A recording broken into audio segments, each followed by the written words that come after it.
How to right और solve question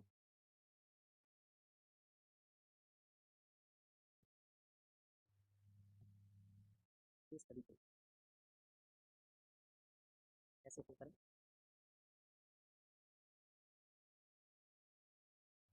कैसे कैसे हल करें कैसे। तो मैं आपको एक एक स्टेप इसका बताने जा रहा हूं कि कैसे आप इसको सॉल्व करेंगे।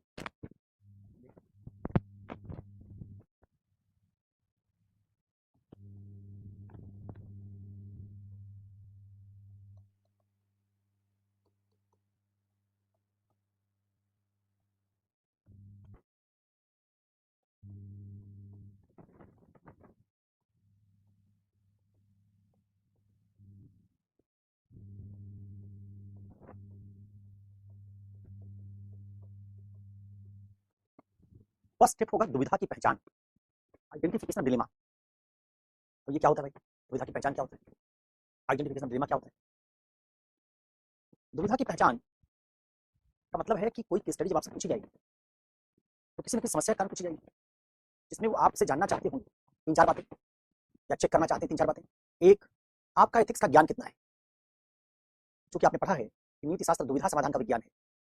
तो एथिक्स के ज्ञान के बहाने यूपीएससी चेक करना चाहता है कि आप महत्वपूर्ण दुविधाओं को कितना हल कर सकते हैं, क्योंकि अगर नीति शास्त्र दुविधा समाधान का विज्ञान है और आपको नीति शास्त्र आता है तो जरूर आपको दुविधाएं हल करना आता होगा। तो हर सवाल जो केस स्टडी में पूछा जाएगा वो आपके दुविधा समाधान के ज्ञान की परीक्षा है। तो दुविधा तो हल बाद में करोगे, पहले पहचानना पड़ेगा ना कि दुविधा कौन सी है। जैसे गणित के सवाल में कौन सा फार्मूला लगाएं, इससे पहले पहचानना पड़ता है वो सवाल में प्रॉब्लम क्या है। तो आप निर्णय लेंगे, दुविधा में बताएंगे कि दुविधा में ये वाले पक्ष और इस वाले पक्ष में हम ये चुनेंगे, लेकिन उससे पहले आपको बताना पड़ेगा ना कि स्टडी में दुविधा है क्या।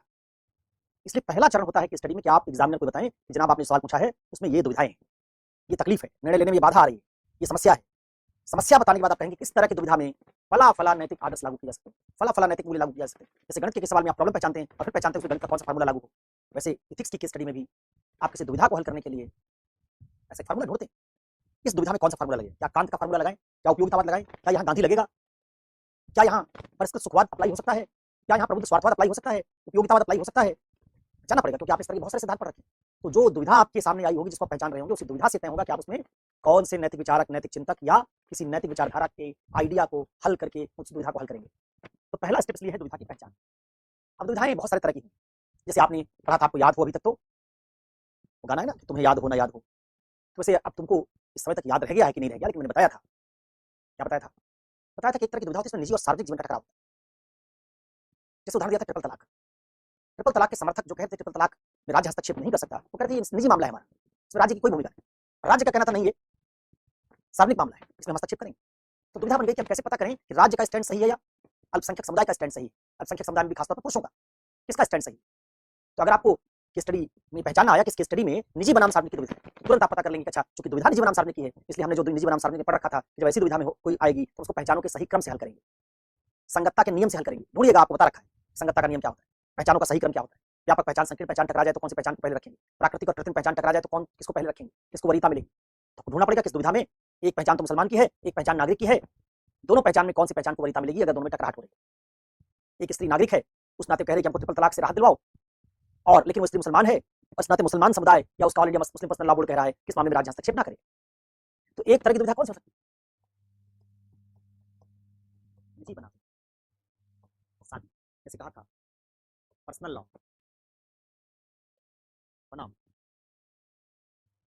समान नागरिक सत्ता, जिसको आप यूसीसी कहते हैं, इसी कानून को आप पर्सनल लॉ टकराहट हो रही है। यूसीसी के पक्ष में भी तर्क है, निजी कानून के पक्ष में भी तर्क है। इस बात के बड़े पुख्ता तर्क हैं कि निजी कानून को क्यों माना जाना चाहिए, कैसे इसको नहीं मानोगे तो अल्पसंख्यक जान नष्ट हो जाएगी। लेकिन इस बात के पुख्ता तर्क हैं कि अल्पसंख्यक पहचान को बचाने के लिए सिर्फ हम स्त्रियों के अधिकार कुर्बान नहीं कर सकते। तो हो सकता है अल्पसंख्यक पितृ सत्तात्मक सोच वाले, तो क्या करें, किसको वरीयता दें, इधर वाले निजी कानून को या ऐसे नागरिक संहिता को जिसमें स्त्रियों को सिर्फ अल्पसंख्यक होने के नाते पितृ सत्तात्मक संस्कृति के अधीन नहीं बनाया जाएगा। सारे नागरिकों को, स्त्री पुरुष जो होंगे उनके लिए, हिंदू मुसलमान जो होंगे उनके लिए एक ही तरह की संहिता बनाई जाएगी। दोनों के पक्ष में इधर जाओगे तो क्या पाओगे, इधर सामुदायिक अधिकार। मैं चाहता हूं कि मुसलमान होने के नाते मुझे निजी कानून मिले पर्सनल लॉ में, लेकिन इधर क्या है,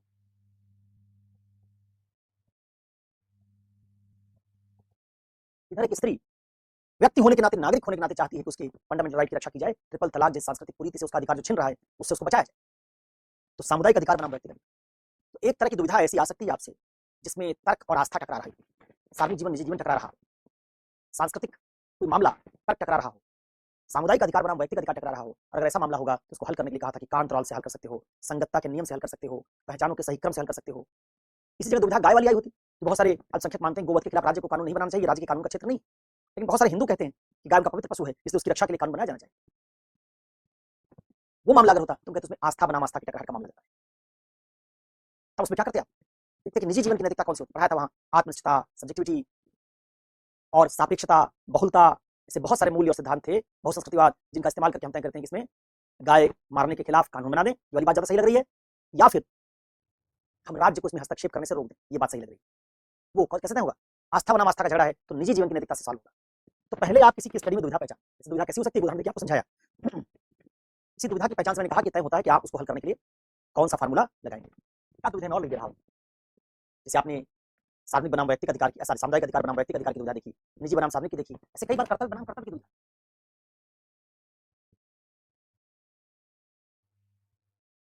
हम सब नागरिक, हमारे बहुत सारे सॉरी मनुष्य हमारे बहुत सारी पहचाने, मनुष्य होने की पहचान, नागरिक होने की किसी राज्य की पहचान, हिंदू मुसलमान होने की पहचान, विद्यार्थी शिक्षक होने की पहचान, और हर पहचान के साथ कोई ड्यूटी जुड़ी।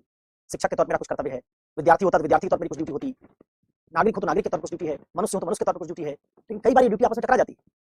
मनुष्य होने के नाते मेरी ड्यूटी होगी कि मैं पूरी दुनिया की भलाई के बारे में सोचूं, नागरिक होने पर मेरी ड्यूटी होगी कि मैं अपने राज्य की भलाई के बारे में सोचूं। अगर दुनिया की भलाई और राज्य की भलाई में कोई टकराहट नहीं है तो कोई दिक्कत नहीं, लेकिन अगर दिक्कत है तब क्या करूं? जैसे रूस की सेना के किसी सैनिक को कह दिया जाए जाओ यूक्रेन से लड़ो, वो सैनिक जानता है कि रूस ने हमारे ऊपर हमला नहीं किया, यूक्रेन ने हमारे ऊपर हमला नहीं किया, रूस ने उस पर हमला किया और रूस वैश्विक शांति को नुकसान पहुंचा रहा है। मनुष्य होने के नाते मेरा कर्तव्य है कि मैं ऐसे किसी बात का सहभागी नहीं बनूं जिससे वैश्विक शांति को, मानव अधिकार को कोई नुकसान हो रहा हो। रूस यूक्रेन में जो लड़ाई लड़ रहा है उससे मानव अधिकारों को बहुत नुकसान पहुंचा रहा है। ये कर्तव्य मेरा, ये इस कर्तव्य के आधार पर जाऊं तो मैं लड़ने से इंकार कर दूंगा, मैं यूक्रेन के खिलाफ नहीं लड़ूंगा। लेकिन मेरा एक दूसरा कर्तव्य है कि मैं रूस की सेना का सदस्य हूं और रूस की सेना का सदस्य होने के नाते मुझे अपने देश रूस की रक्षा के लिए और उसके जो संगठन सेना मेरा है उसके आदेशों का मुझे अनुपालन करना पड़ेगा। तो सेना के प्रति कर्तव्य, रूस के प्रति कर्तव्य बनाम मानवाधिकार के प्रति कर्तव्य, दोनों कर्तव्यों में क्या हो रहा है? टकराहट। तो कई बार हमारी तमाम तरह की ड्यूटीज में भी कॉन्फ्लिक्ट आता है। इसको आप कैसे सॉल्व करें? ये मैं दिखा रहा हूं कुछ ऐसे उदाहरण जिन उदाहरणों में आप पा रहे हैं कि कोई एक विकल्प चुनना आसान नहीं, इसी को दुविधा कहते हैं। तो हम ये दुविधा पहले पहचानते हैं कि स्टडी में है कौन सी, फिर उसको हल करने का मॉडल बनाते हैं। तो कर्तव्य बनाम कर्तव्य, निजी जीवन बनाम सार्वजनिक जीवन, एक आध दुविधा में और लिख देता हूं, जहां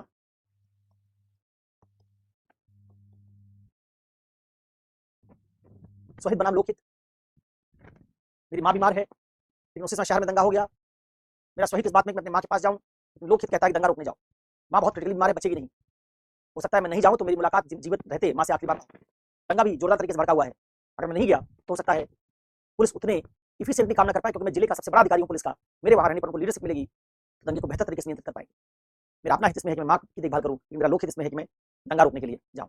तो ऐसी चीजों को हम दुविधाएं कहते हैं। सबसे पहले आपको केस स्टडी में यही दुविधा क्या है पहचानना पड़ेगा।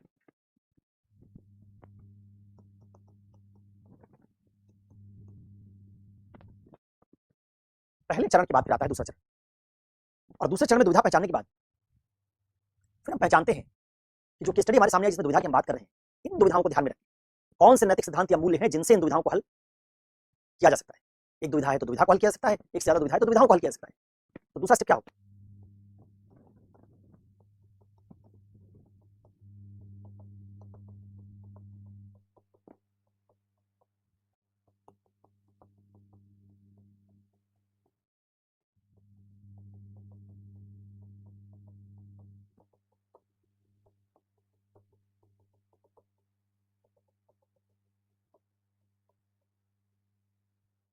दुविधा हल करने के लिए या दुविधाओं को हल करने के लिए प्रयुक्त होने वाले मूल्य और सिद्धांतों की पहचान, ये दूसरा स्टेप।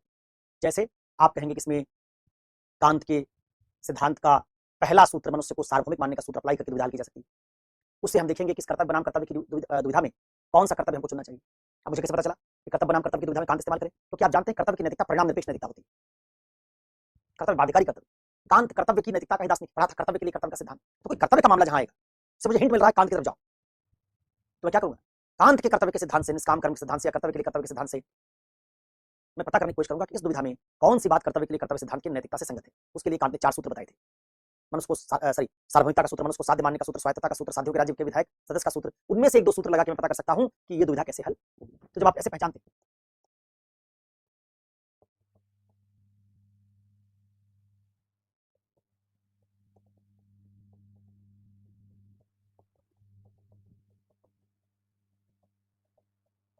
आप इस तरह से पहचानते हैं कि लोकतंत्र का आदर्श लगा सकते हैं इसमें। लोकतंत्र में एक व्यक्ति जब किसी सरकारी पद पर जाता है तो लोक सेवक बन जाता है, और लोक सेवक जनता के प्रति उत्तरदायी होता है। तो उत्तरदायित्व की नैतिकता से अगर हम देखने जाएंगे तो पता चलेगा कि उसके हिसाब से तो आपको जनता के सेवक होने के नाते जनता के हित को प्राथमिकता देनी पड़ेगी। इससे दंगा रोकने जाना पड़ेगा। माँ के पास नहीं जा पा रहे हैं, दुखद है, लेकिन माँ के स्वास्थ्य और राज्य के नागरिकों के जीवन के अधिकार में टकराव हो, तो इस मामले में राज्य के लिए काम करते समय आपको हमेशा अपनी भावना और आस्था, अपने निजी संबंधों के ऊपर आपको राज्य के आदर्शों को तरजीह देनी होगी। लोकतंत्र से कान से भी निकाल सकते हो। तो दुविधा हल करने के लिए मूल्य कौन से लगेंगे, इस मूल्य से देखें, और कौन कौन से नैतिक सिद्धांत ऐसे जो दुविधा हल करने में मेरी मदद करेंगे। सेकंड स्टेप में हम इसको पहचानते हैं। तो यहाँ बहुत सारी चीजें पहचान सकते हैं कि ये दुविधा हल होगी परसुएशन से, अनुनय से, ये दुविधा हल होगी भावनात्मक बुद्धिमत्ता के फलाबाद से, ये दुविधा हल होगी कांतराल से। जैसी दुविधा होगी उसको पहचानने के बाद फिर पता करते हैं सबसे एप्रोप्रिएट फार्मूला इस दुविधा को, या सबसे एप्रोप्रिएट सिद्धांत कौन कौन से हो सकते हैं, मूल्य कौन कौन से हो सकते हैं, जिनको अप्लाई करके हम पता लगा सकते हैं कि इस दशा में क्या निर्णय लिया जाना चाहिए। दूसरा स्टेप। तीसरा स्टेप है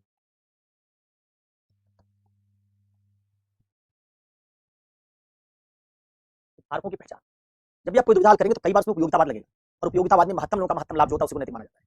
तो महत्तम लोग कौन से हैं और उनका महत्तम लाभ कौन सा है, इसको पता करने के लिए तो आपको पहले हितधारकों की सूची बनानी पड़ेगी। उन्हीं हितधारकों में देखेंगे ज्यादा फायदा किस विकल्प को चुनने पर महत्तम हितधारकों को पड़ा है। इसलिए कई बार की स्टडी में जहां आपको लगेगा उपयोगितावाद अप्लाई करना पड़ सकता है, वहां आप उपयोगितावाद को अप्लाई करने से पहले हितधारकों की क्या करेंगे, क्या करेंगे। हितधारक की पहचान में कौन कौन हितधारक हो सकता है।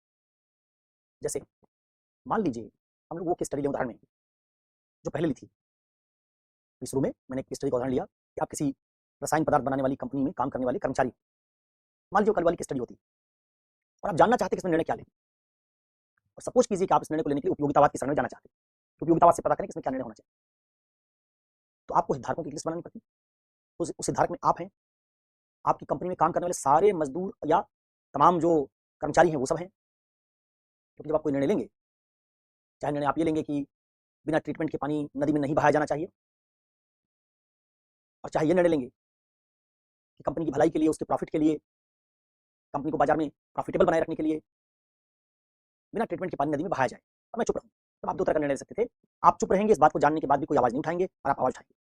इनमें से क्या निर्णय लिया जाए। तो आप देखते हैं कि एक हितधारक तो मैं खुद हूँ, जो निर्णय मैं लूंगा उसका प्रभाव सीधे उस पर पड़ेगा। दूसरा हितधारक, जो कंपनी का प्रॉफिट गिरेगा जब, तो उसमें काम करने वाले कर्मचारियों की कंपनी छटनी कर सकती है, तो दूसरे हितधारक कंपनी में काम करने वाले लोग हैं। तीसरा, कंपनी अगर रासायनिक पदार्थ के अवशेष को नदी में बहा रही है, तो तीसरा हितधारक तमाम जलीय जंतु हैं, जीव जंतु हैं, जिनके जीवन का, मरीन लाइफ का हित से जुड़ा हुआ है।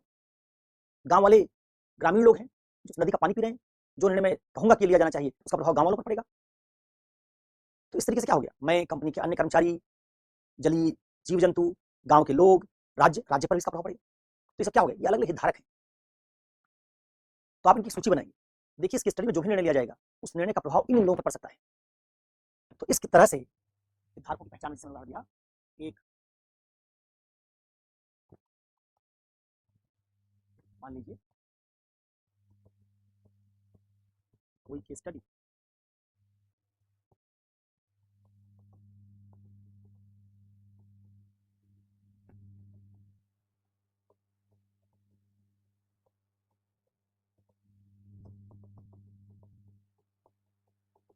थोड़ी देर के लिए मान लीजिए कोई केस स्टडी है जिसमें पर्यावरण का संरक्षण और विकास, डेवलपमेंट, इन दोनों में टकराव हो रहा है। पर्यावरण बचा रहे हैं तो डेवलपमेंट रुक रहा है, डेवलपमेंट करने जा रहे हैं तो पर्यावरण पर नुकसान हो रहा है। तो इसमें अगर ये मान लीजिए ये दुविधा है, इसमें हितधारक कौन कौन से, अगर इस तरह की कोई दुविधा, इसमें हितधारक हो जाएंगे, जैसे एक हो जाएगा मैं, आप, जो उसमें पहचान दी होगी उसमें आपकी पहचान भी कोई होगी। दूसरा, मेरा राज्य, पर्यावरण का प्रभाव किस पर पड़ता है सबसे ज्यादा, या विकास अगर नहीं हुआ तो किस पर प्रभाव पड़ेगा, वंचित वर्ग पर, वंचित वर्ग। दूसरा, पर्यावरण चरमराएगा तो क्या होगा, जो तटीय देश है, समुद्र तट के किनारे उन पर प्रभाव पड़ेगा। तो हम कह सकते हैं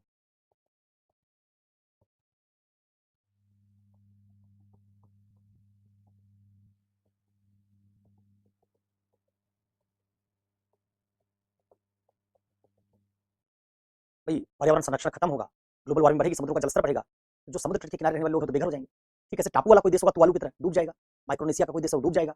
तो आप क्या दिखाएंगे कि एक तरफ देखिए देश है, इनके नागरिकों का, इनके किनारे रहने वाले, समुद्र तट के किनारे रहने वाले लोगों के जीवन के अधिकार का मामला इसमें है। एक तरफ विकास नहीं करेंगे तो राज्य में युवाओं को रोजगार नहीं मिलेगा, गरीब लोगों को रोजगार नहीं मिलेगा, तो उनका जीवन यापन नहीं हो सकेगा। तो इस तरह का क्या है, इसमें हितधारकों की सूची आप बना सकते हैं। तो एक केस स्टडी में अगर आपको लगेगा कि उसमें उपयोगितावाद की कोई गुंजाइश बन रही, तो एक स्टेप हो सकता है हितधारकों की पहचान। आप ये भी कर सकते हैं, दूसरा और तीसरा स्टेप जोड़ दें आपस में। तो हेडिंग बन जाएगी दुविधा हल करने के लिए मूल्य और मानक तथा हितधारकों की पहचान। दूसरे स्टेप में ही दोनों आ जाएंगे।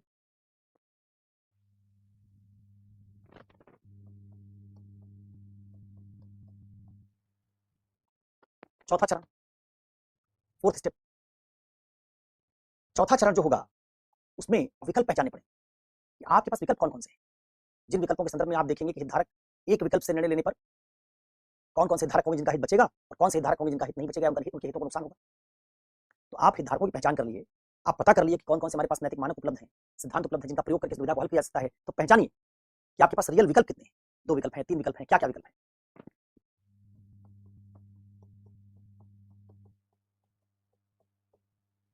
विकल्पों की पहचान, जैसे वो एक हिस्ट्री बताई थी आपको, जब कांत पढ़ा रहा था तो कहा था कि अगर आप इंटरव्यू देने जा रहे हैं, आपका यूपीएससी का इंटरव्यू का कॉल आया है और उसी समय रास्ते में कोई घायल हो गया, अब अगर आप इंटरव्यू देने चले जाते हैं तो जो घायल आदमी मर जाएगा, उस घायल आदमी की मदद करेंगे तो आपका इंटरव्यू छूट जाएगा। कांत जब पढ़ाया था तो इस तरह की दुविधा का एक उदाहरण दिया था और उसमें जब कांत के पहले सूत्र सार्वभौमिकता के सूत्र को अप्लाई करके कहा था कि दुविधा हल हो सकती है, तो उसमें बताया था बहुत सारे विकल्प हमारे पास हो सकते हैं, जिनमें हम देखेंगे कौन सा कांत की नैतिकता से संगत है, सार्वभौमिकता के सूत्र से संगत है। क्या क्या विकल्प थे? मैं एम्बुलेंस बुला लूंगा, मैं अपने किसी दोस्त को भेज दूंगा, घायल आदमी के साथ खुद इंटरव्यू देने चला जाऊंगा, मैं पुलिस पीसीआर वैन को फोन कर दूंगा और खुद इंटरव्यू देने चला जाऊंगा, मैं अपने ड्राइवर को जिस कैब से मैं जा रहा हूँ उसको उन लोगों के साथ भेज दूंगा और खुद इंटरव्यू देने चला जाऊंगा, या मैं इंटरव्यू छोड़ दूंगा और खुद ही हॉस्पिटल लेके जाऊंगा। बहुत सारे विकल्प मेरे पास हो सकते हैं, मुझे पता करना होगा कि मुझमें से कौन सा विकल्प मुझे चुनना चाहिए। विकल्पों की पहचान में अगर ये वाली केस स्टडी का हम मानक मान लें या इस केस स्टडी के उदाहरण को मान लें तो इस तरह की कुछ बात हो सकती है।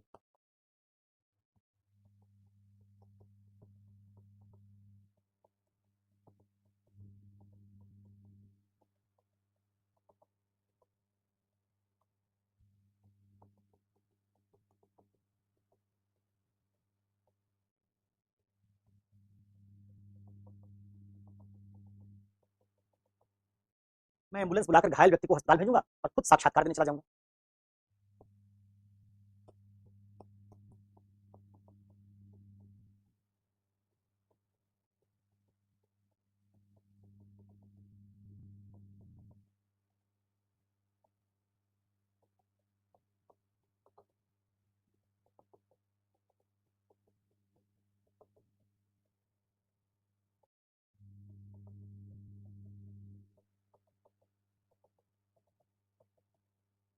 मैं अपने कैब ड्राइवर को रिक्वेस्ट करूंगा कि वो अस्पताल ले जाए और मैं खुद इंटरव्यू देने चला जाऊंगा।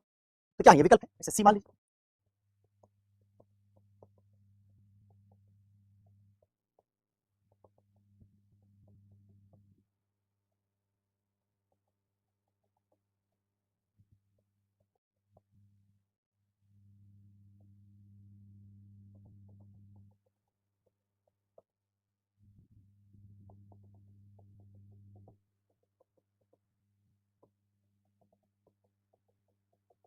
मैं स्वयं घायल व्यक्ति को अस्पताल पहुंचाऊंगा और इंटरव्यू बोर्ड से बाद में अवसर मांगूंगा, साक्षात्कार देने का अवसर मांगूंगा। क्या हो सकते हैं? कुछ मेरे पास उपलब्ध विकल्प हो सकते हैं।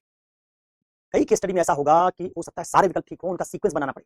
कुछ केस स्टडी में कुछ विकल्प आप नहीं चुन सकते, उनको रिजेक्ट करना पड़ेगा और बताना पड़ेगा कि वाला विकल्प होगा। अभी मैं सोचिएगा कि मैं किसी एक केस स्टडी के सारे विकल्प बना रहा हूं, मैं आपको बता रहा हूं कि किसी केस स्टडी का अगर मैं उदाहरण आपके सामने रखूं तो ऐसे विकल्प बनाए जा सकते हैं। अगर केस स्टडी में बताया नहीं गया कि आपके पास ये विकल्प उपलब्ध हैं, इनमें से बताइए कि आप किस विकल्प का चयन करेंगे, तो आप विकल्प खुद बताएंगे और फिर बताएंगे कि इनमें से आप किसका चयन करेंगे। तो ये 4 स्टेप जो हैं, इनमें एक स्टेप दुविधा की पहचान, दूसरा स्टेप उस दुविधा को हल करने के लिए इस्तेमाल हो सकने वाले नैतिक मानक या मूल्य की पहचान, तीसरा स्टेप उसमें हितधारकों की पहचान, चौथा स्टेप उस पूरी केस स्टडी में कितने विकल्प मेरे पास निर्णय लेने के लिए उपलब्ध हैं, उन विकल्पों की पहचान।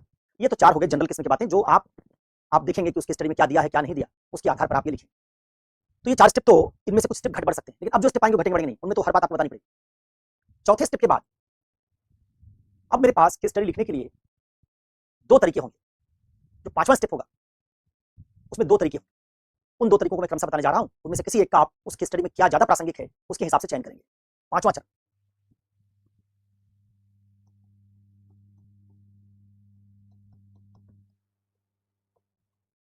5वां चरण, 5वें चरण में होता है विकल्पों की एनालिसिस। जो विकल्प हैं एक एक की एनालिसिस करें, उनके गुण दोष की जांच। पहले विकल्प के गुण की जांच या गुण की बात, दोष की बात दूसरे विकल्प में। सारे विकल्पों के पहले हम गुण दोष की जांच करते हैं। विकल्प संख्या ए के गुण दोष क्या होंगे, विकल्प संख्या बी के गुण दोष क्या होंगे, सबके गुण दोष की जब हम एनालिसिस कर लेंगे तब फिर हम निर्णय लेने पर जाएंगे और देखेंगे किस विकल्प को चुना जाना चाहिए। तो 5वां चरण जो है इसमें हमारे पास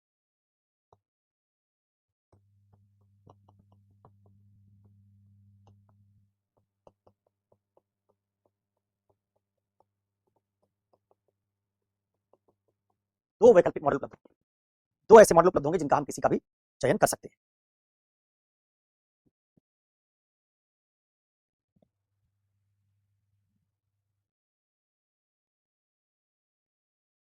ठीक है, क्या क्या? पहला,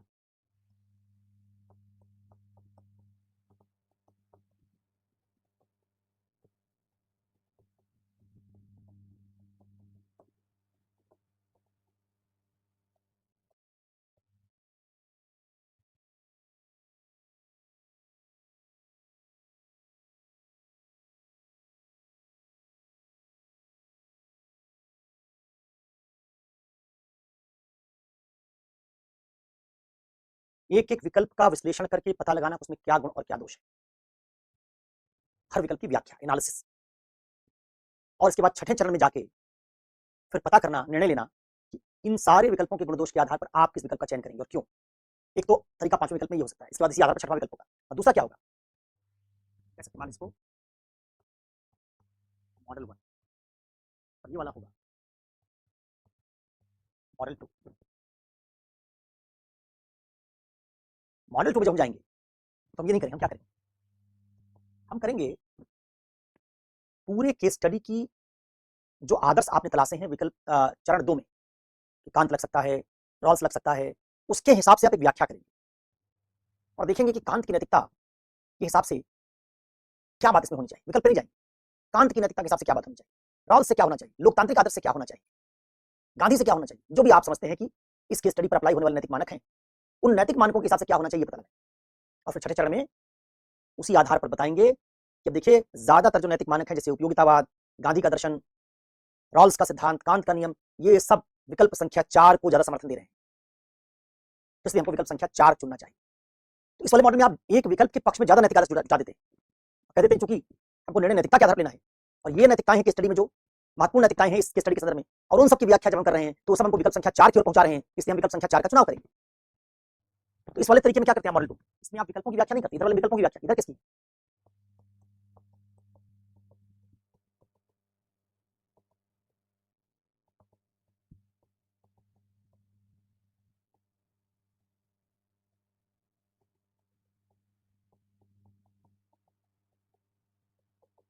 नैतिक आदर्श और मूल्यों की व्याख्या, और इसके आधार पर पता लगाना कि अलग अलग नैतिक आदर्श किस निष्कर्ष की तरफ ले जा रहे हैं।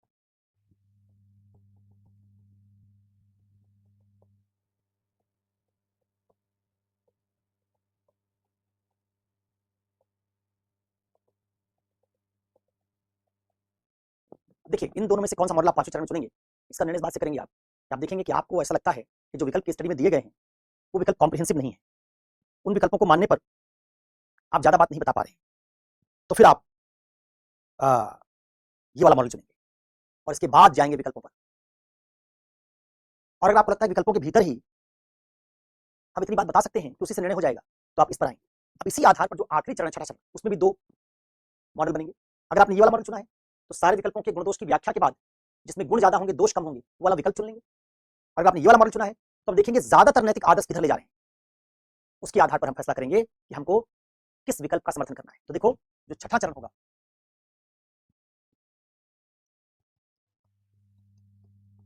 छठा चरण, इस छठे चरण में दो, यहां भी दो मॉडल, हाँ भी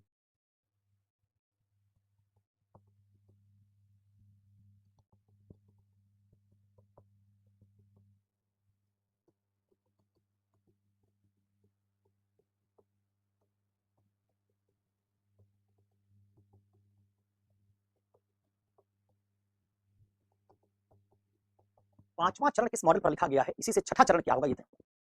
अगर आपने मॉडल एक इस्तेमाल किया है,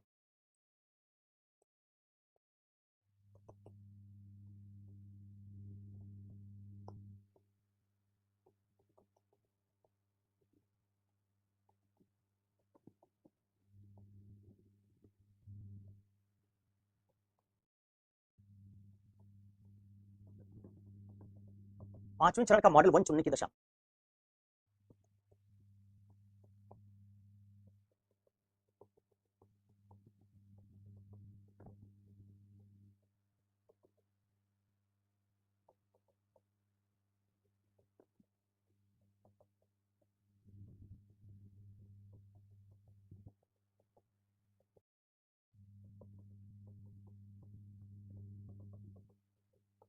आपको देखना होगा किस विकल्प में महत्तम नैतिक गुण है, दोष सबसे कम है।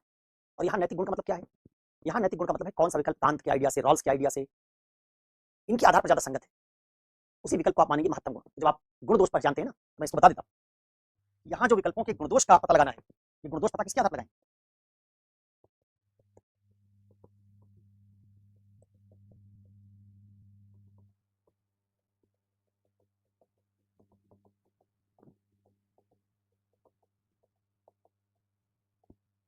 गुण दोष का पता लगाएंगे आप दूसरे चरण के नैतिक आदर्श के आधार पर। दूसरे चरण में आप लिखा होगा ना रॉल्स, कांत, उनसे आप एक एक विकल्प के गुण दोष का पता लगाएं। विकल्प संख्या एक, कांत के सार्वभौमिकता के सूत्र से संगत है क्या? अगर नहीं संगत तो आप कहेंगे इसका दोष है कि ये मनुष्य को साध्य मानने, ये सार्वभौमिकता के नियम इससे असंगत है, इसका दोष हो गया। तो गुण दोष बताने का मतलब ये नहीं कि आप क्या गुण दोष समझते हैं, वो भी बता दीजिएगा मन होगा तो, लेकिन नैतिक आदर्श जो आपने दूसरे चरण में पहचान रखे उनका प्रयोग करेंगे। तो आप इसके आधार पर नैतिक आदर्श पहचानेंगे, कौन कौन सा इसके आधार पर गुण दोष पहचानेंगे, और यहाँ उसी आधार पर आप बताएंगे इसमें कौन सा ऐसा विकल्प है जो ज्यादातर नैतिक आदर्शों संगत है, आप कह देंगे इसी विकल्प का चयन करेंगे। इस आधार पर क्या हो जाए, तो छठा चरण, इसका चरण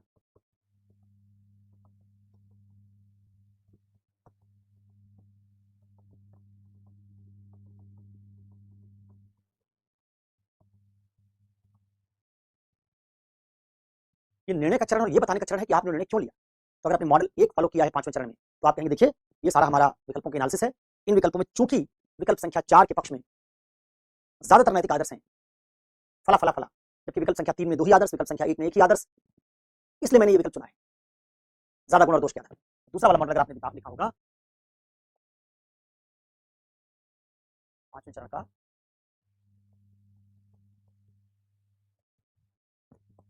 मॉडल 2 चुनने पर, अगर आपने फिफ्थ स्टेप का मॉडल नंबर 2 चुना है, आपने नैतिक आदर्शों की व्याख्या पहले की, तो क्या करेंगे?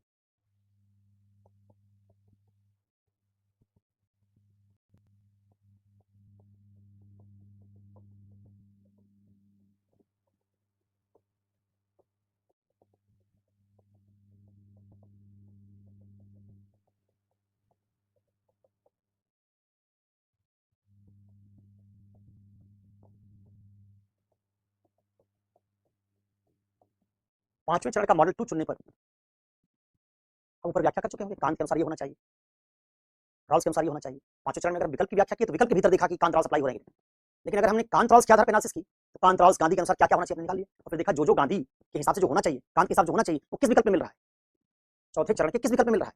अगर आपको लगा चौथे चरण के चौथे विकल्प में मिल रहा है, तो आप कहेंगे इसलिए हम चौथे विकल्प को चुनेंगे।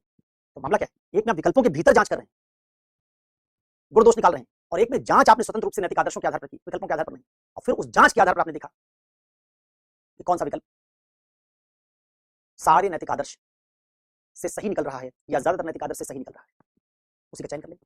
तो इस तरीके से 4 चरण तक बात कॉमन होगी। पांचवें छठे चरण में या तो आप विकल्पों की व्याख्या करके उसी के भीतर गुण दोष की सूची बनाइए और ज्यादा गुण वाले विकल्प आप चुन लीजिए। एक सेकंड रुकिए, ठीक है। तो इस तरीके से आप ये जो पांचवा चरण उसके आधार पर छठे चरण को सॉल्व करेंगे। अब जब मैं समझाऊंगा कि कैसे इन दोनों का इस्तेमाल कर सकते हैं आप, तो आप देखेंगे कि हमने क्यों ये 2 चरण बनाए हैं। एक में ज्यादा महत्व दिया है विकल्पों के अंदर व्याख्या करने पर, और दूसरे में नैतिक आदर्शों की व्याख्या को ज्यादा महत्व दिया है। अप्रोच क्या डिफरेंट है, एक में नैतिक आदर्श रॉल्स, कांत, उपयोगितावाद, सुखवाद, स्वार्थवाद, इन सबसे हम निकालना चाहते हैं क्या होना चाहिए, और फिर देखते हैं कौन सा विकल्प उस खांचे में फिट हो रहा है, और दूसरे में विकल्प की व्याख्या करते हैं, देखते हैं वो विकल्प किस नैतिकता के साथ सेट हो रहा है। विकल्प का पता लगाना किस नैतिकता से संगत है एक तरीका, और दूसरा नैतिकताएं किस निर्णय की तरफ ले जा रही हैं, और जिस निर्णय की तरफ वो ले जा रही हैं उनके साथ कौन सा विकल्प संगत हो रहा है जो हमारी लिस्ट में है, इसको देखना दूसरा तरीका। इन दोनों तरीकों में से कोई तरीका चुन के आप निर्णय तक पहुंचेंगे। कैसे पता करेंगे इन दोनों में से कौन सा तरीका इस्तेमाल करें, ये केस स्टडी हमारे सामने आएगी तो हम देखेंगे। तो अब हम जा रहे हैं इस बात को समझने के बाद कि केस स्टडी लिखी कैसे जाती है, सॉल्व कैसे की जाती है, इसको समझने के बाद अब हम जा रहे हैं कोई एक यूपीएससी का पेपर लेके उसकी किसी दुविधा को हल करके दिखाने जा रहे हैं।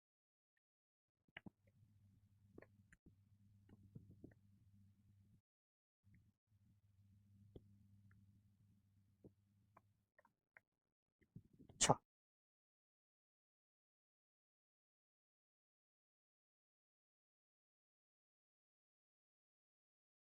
चलिए 2014 की केस स्टडी में लेने जा रहा हूं। केस स्टडी संख्या 11 है, 2014 का सवाल संख्या 11।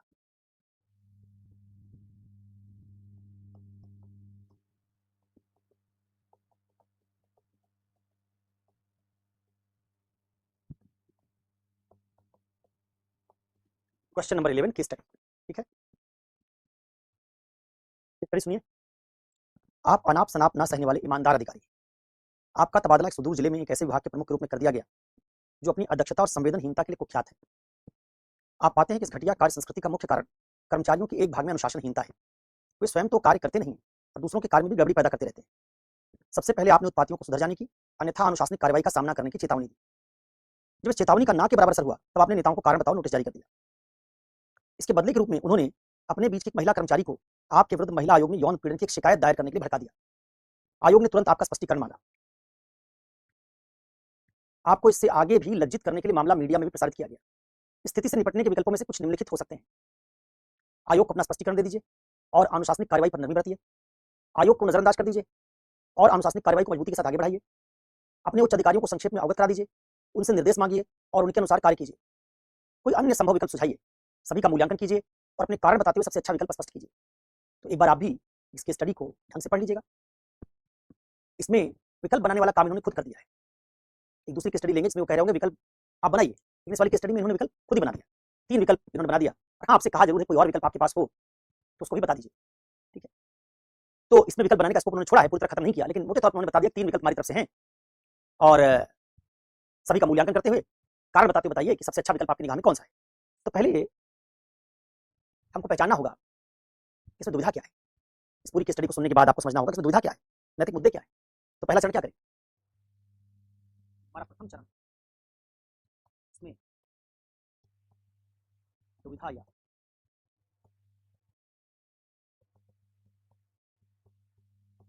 नैतिक मुद्दों की पहचान करते हैं। दुविधा या नैतिक मुद्दों की पहचान करके चुनिए। अब क्या दुविधा है? पहली दुविधा इसमें यह है कि ये 2 संस्थाओं के बीच टकराव की दुविधा का मामला है। एक तरफ महिला आयोग, उसके लक्ष्य, और दूसरी तरफ आपका विभाग और उसके लक्ष्य, दोनों के बीच टकराव हो रहा है। महिला आयोग का लक्ष्य है महिलाओं के अधिकारों को सुनिश्चित करना, इसलिए आपके खिलाफ कार्रवाई कर रहा है, जबकि आप अपने विभाग के हित की रक्षा के लिए एक महिला के खिलाफ कार्रवाई कर रहे हैं। तो आप कहेंगे इसमें टकराव क्या देखेंगे? महिला आयोग की कार्यवाही तथा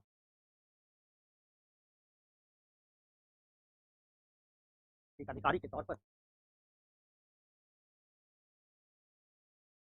अपने विभाग की, अधिकारी हटा दीजिए इसमें से, आप ऐसे कीजिए।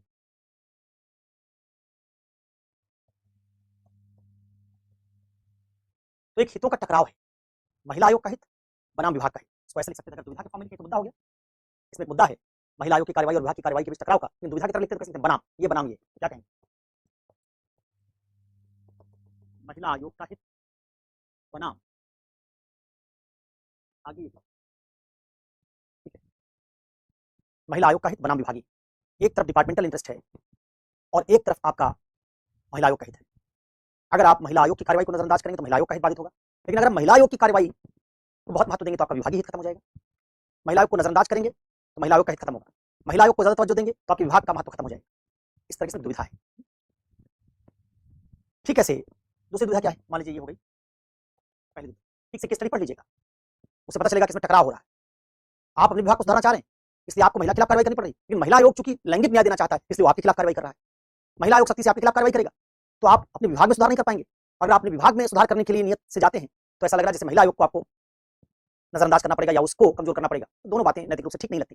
नैतिक रूप से हमको ये भी ठीक लगता है कि महिला आयोग भी मजबूत हो और ये भी ठीक लगता है कि आपका विभाग उसमें भी सुधार किया जाए। दोनों बातों में टकराव दिख रहा है, टकराव दिख रहा है।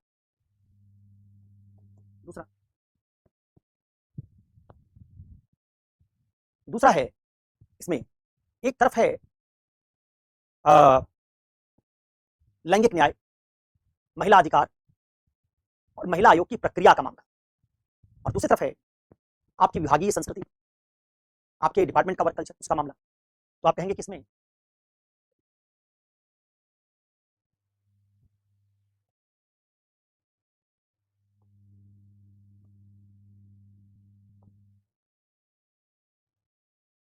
चलिए, एक तरफ है विभागीय कार्य संस्कृति में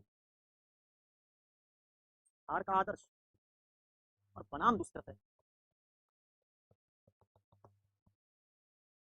लैंगिक न्याय का आदर्श। ठीक है, भले आप कहते हैं कि इसमें लैंगिक न्याय का आदर्श कहाँ है, औरत तो झूठ बोल रही है, लेकिन ये आप ही जज थोड़े बन जाएंगे।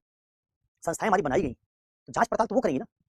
तो महिला आयोग बनाया गया लैंगिक न्याय के लिए, जेंडर जस्टिस के लिए, इसलिए इसमें जब तक फैसला नहीं आ जाता तब तक आप थोड़े डिक्लेयर कर देंगे तो दोनों में टकराव हो रहा है। विभाग की संस्कृति पर ज़्यादा जोर देंगे आप, उसको ठीक करने पर ज़्यादा जोर देंगे तो लैंगिक न्याय वाला मामला कमजोर होगा, लैंगिक न्याय पर ज़्यादा जोर देंगे तो ऐसे ही एक तरफ है नागरिक अधिकार बनाम दूसरी तरफ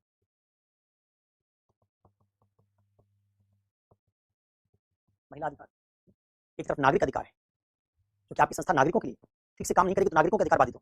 और ये लिखना पड़ेगा, मैं तो इसमें सिर्फ पॉइंट्स लिख रहा हूं, आपको लिखना पड़ेगा कि अगर संस्था नागरिकों के लिए सेवा देती है और संस्था खराब होगी तो नागरिकों की सेवा की गुणवत्ता खराब। लेकिन दूसरी तरफ महिला आयोग अगर कमजोर होता है तो उससे महिला अधिकारों पर संकट आएगा जो ठीक नहीं होता। तो इस तरह से दो चीजों के बीच में टकराव हो रहा है आपका। एक तरफ क्या है, एक तरफ स्वहित, अपने को निर्दोष साबित करने का मामला,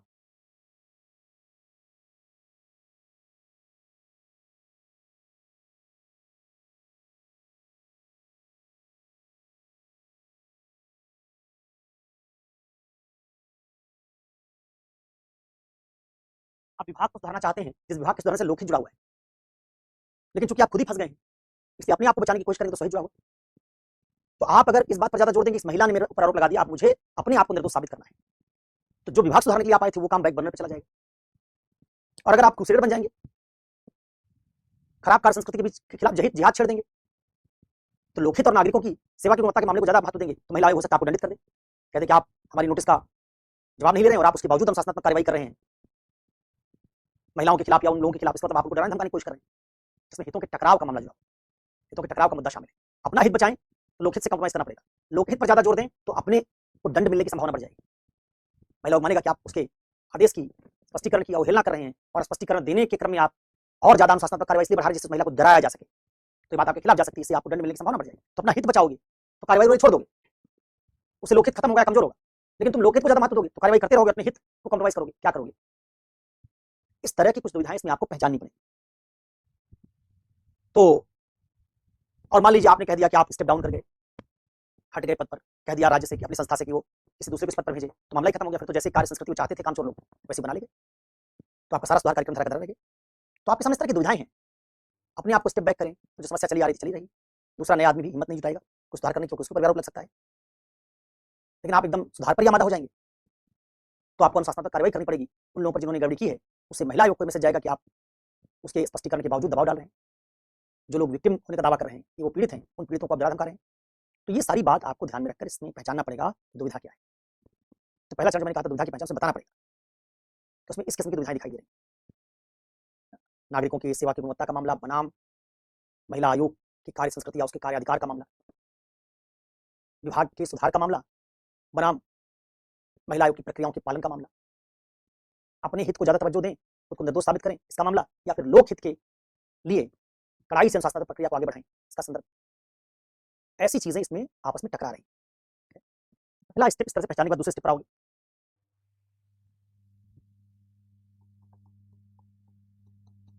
दूसरा चरण होता है तो इसमें क्या क्या आइडिया लगा के इसकी स्टडी को सॉल्व कर सकते हैं, दुविधा हल करने में कौन से नैतिक मानक या मूल्य इस्तेमाल किए जा सकते हैं, निर्णय तक पहुंचने में कौन से नैतिक मानक या मूल्य इस्तेमाल किए जा सकते हैं। दूसरा चरण क्या होगा?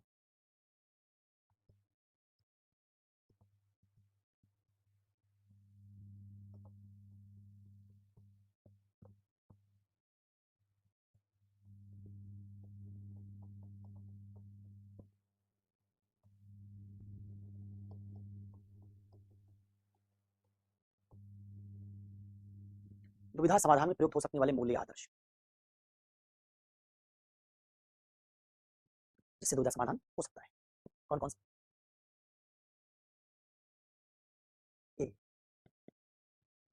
पहला आदर्श कौन सा इस्तेमाल हो सकता है? पहला आदर्श इस्तेमाल हो सकता है इस दुविधा को हल करने में कि आप कर्तव्य की नैतिकता, आपके दोनों कर्तव्य हैं, तो आप कह सकते हैं कर्तव्य बनाम कर्तव्य की टकरार भी है, दुविधा में भी पहचान सकते थे। एक कर्तव्य आपका महिला आयोग के अधिकार क्षेत्र का सम्मान करते हुए उसकी प्रक्रियाओं के पालन का कर्तव्य, और दूसरा था अपने विभाग के सुधार का कर्तव्य। अपने विभाग के सुधार के कर्तव्य को महत्व दें तो महिला आयोग के अधिकार क्षेत्र के और उसके नियमों के मानने के संदर्भ में जो मेरा कर्तव्य है वो बाधित होगा, और महिला आयोग के प्रति मेरा कर्तव्य जो उसकी नोटिस मिलने के बाद मेरा बना है उस कर्तव्य को तवज्जो दूंगा तो मेरे विभाग के प्रति मेरा कर्तव्य बाधित होगा। तो समाधान में प्रयुक्त हो सकने वाले आदर्शों में आप कहेंगे कौन से नैतिकता? कर्तव्य। मुझे जो मेरी ड्यूटी होती हो उसके हिसाब से काम करना है, ड्यूटी एथिक्स को अप्लाई करना है। दूसरा, जो कि मामला प्रशासन की संस्था का है, लोक प्रशासन का, उसके भीतर कार्य संस्कृति की समस्या है, और उसके संदर्भ में यूनिट 6 और 7 आपने पढ़ा। मामला किसका है? कामचोरी का, खराब कार्य संस्कृति का। तो उसमें आपने पढ़ा है एक सिटीजन चार्टर की नैतिकता। एक सिटीजन चार्टर की नैतिकता है, चूंकि इसमें हितधारकों का मामला जुड़ा हुआ है। एक हितधारक जनता है, एक हितधारक महिला आयोग है, एक हितधारक आप हैं, एक हितधारक उस संस्था के कर्मचारी। इसमें कुछ कर्मचारी अच्छे भी, लेकिन विभाग की छवि खराब होने पर उन पर भी असर पड़ता है। तो आप इसलिए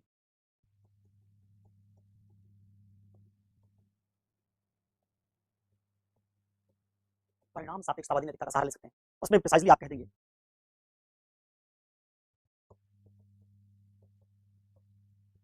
उपयोगितावादी नैतिकता, उपयोगितावाद का सहारा लेकर देखेंगे इसमें कौन सा विकल्प ज्यादा ठीक लग रहा है।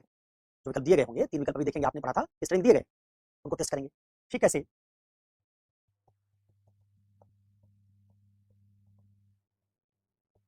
में लैंगिक न्याय का आदर्श, जस्टिस के आइडिया से इसको सॉल्व करने की कोशिश करेंगे कि स्टडी में महिला आयोग में आया है, महिला आयोग लैंगिक न्याय के लिए।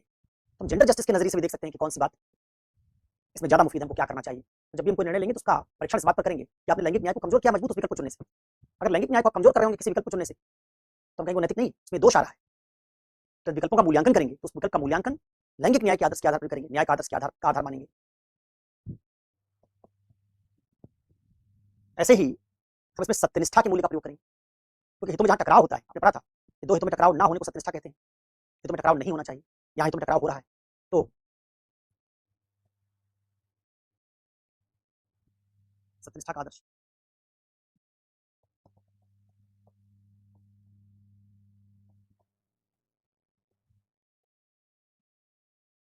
इंटीग्रिटी के आइडियल को इस्तेमाल करेंगे। अच्छा, इसी तरीके से मैंने कहा था कि सिविल सेवा के जो आधारभूत मूल्य उनमें से किसी एक का जरूर इस्तेमाल करिए, क्योंकि सवाल आपसे चाहे जो पूछें, ये जानना चाहते हैं कि आप में इंटीग्रिटी है या नहीं, क्योंकि आपके पेपर का नाम ही है इथिक्स, इंटीग्रिटी एंड एप्टीट्यूड। तो सत्यनिष्ठा चेक करने की कोशिश करेंगे, इसमें ज्यादातर क्वेश्चन में सत्यनिष्ठा का आदर्श तो आएगा ही, और एप्टीट्यूड भी चेक करेंगे, अभिक्षमता भी आपकी बहुत सारे मूल्यों से तय होगी। निष्पक्षता है, गैर तरफदारी है, सहिष्णुता है। तो सहिष्णुता मतलब होता है अलग अलग पर्सपेक्टिव को सहन करने की क्षमता। आप विभाग में गए हैं काम करने के लिए, सुधारने गए हैं, लेकिन इसका मतलब ये नहीं है कि आप दूसरे विभागों के नियम कानून के प्रति टॉलरेंट नहीं रहेंगे। तो आप टॉलरेंट कितने, आप अलग अलग दृष्टिकोणों को कितना समझ पाते हैं, आप में उदारता कितनी, इन सब बातों का भी आपके उत्तर से टेस्ट होता है। इसलिए आप इसको प्रयोग करेंगे, इसे देखेंगे। पारदर्शिता का, कौन सी बात आप करेंगे जिससे पारदर्शिता के मूल्य के साथ संगत होगा। तो ट्रांसपेरेंसी का वैल्यू, सत्यनिष्ठा का वैल्यू, लैंगिक न्याय का आदर्श, उपयोगितावाद का आदर्श, कर्तव्य की नैतिकता, सृजन चार्टर, ये कुछ आधार हो सकते हैं जिन आधारों से आप इसके स्टडी को सॉल्व करने की कोशिश कर सकते हैं कि इसमें क्या होना चाहिए। चलिए, तो ये हो गया दूसरा। ये मुश्किल केस स्टडी है थोड़ी, ज्यादातर केस स्टडी में आप बड़ी आसानी से पहचान लेंगे कि क्या मूल्य आदर्श होना चाहिए। इस केस स्टडी में चूंकि मामला प्रशासन की किसी संस्था जुड़ा था, इसलिए हमने ढूंढा कि प्रशासन के संदर्भ में कौन से नैतिक आदर्श होते हैं जिनका हम प्रयोग या पालन करने के उनका इस्तेमाल कर सकते हैं। उन्होंने देखा सृजन चार्टर की एक नैतिकता है जो कार्य संस्कृति वगैरह को दुरुस्त करने में लागू होती है, तो उसका हम एक आदर्श हमने चुन लिया। लेकिन चूंकि मामला लैंगिक न्याय का भी, इसलिए लैंगिक न्याय का आदर्श चुन लिया। फिर समझौता आप करेंगे कि नहीं करेंगे इसमें। आपने पढ़ा है कि सिविल सेवक के तौर पर या एक लोक प्रशासक के तौर पर या जनता के प्रतिनिधि के तौर पर या फिर किसी संस्था में कार्य करने के तौर पर आपको आदर्शों में समझौता नहीं करना होता है। तो आप समझौता करेंगे, झुक जाएंगे, या समझौता नहीं करेंगे, इसलिए सत्यनिष्ठा का आदर्श। फिर आप जो भी निर्णय लें 72 लोगों के हित में हो, उस लिहाज से देखने की कोशिश की उपयोगितावादी नैतिकता क्या कहेगी। साध्य साधन की नैतिकता का प्रयोग कर सकते हैं कि आप साध्य तो हासिल करना चाहते हैं, विभाग की बेहतरी, साधन क्या चुनिए, किस तरह के साधन से, कारण बताओ नोटिस के बाद किस तरह के साधन से आप विभाग में कार्य संस्कृति को बेहतर बनाने का प्रयास करेंगे। तो ये सारी बात आप इसमें यूज कर सकते हैं।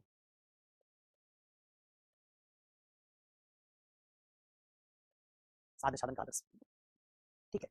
अब आइए, दूसरा चरण हो गया, तीसरे चरण में हितधारक की पहचान करनी होती है। तो तीसरे चरण में हितधारक पहचान लीजिए।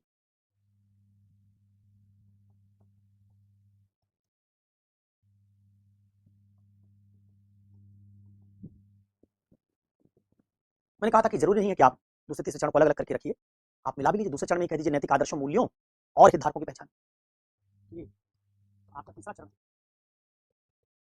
ये दूसरे चरण में भी समायोजित हो सकता था, सेकंड स्टेप में भी इसको इनकॉर्पोरेट कर सकते थे, हम इसको अलग से भी स्टेप बना सकते थे, दोनों काम कर सकते थे। ठीक है, तो हितधारकों की पहचान, इसमें कौन कौन से हितधारक है, तो आप पाएंगे कि एक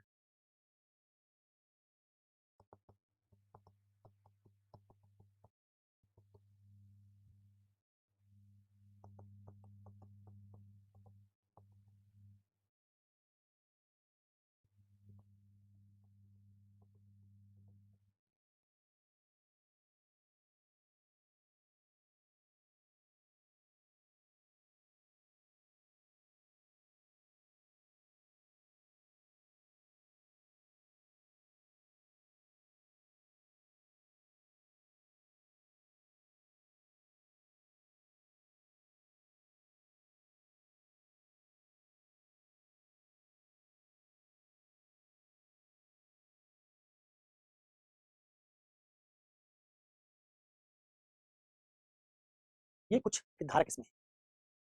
महिला आयोग एक हितधारक है, आपकी संस्था विभाग हितधारक है, आप विभाग में कार्यरत कर्मचारी हितधारक हैं, स्त्री ने आरोप लगाया वो इसमें एक स्टेक होल्डर है, जनता जिसको गुणवत्तापरक सेवा चाहिए वो स्टेक होल्डर है, स्वयं आप इसमें एक स्टेक होल्डर हैं।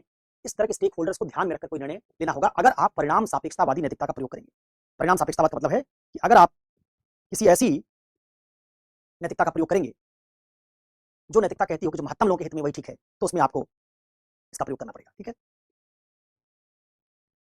अब आप आइए चौथा।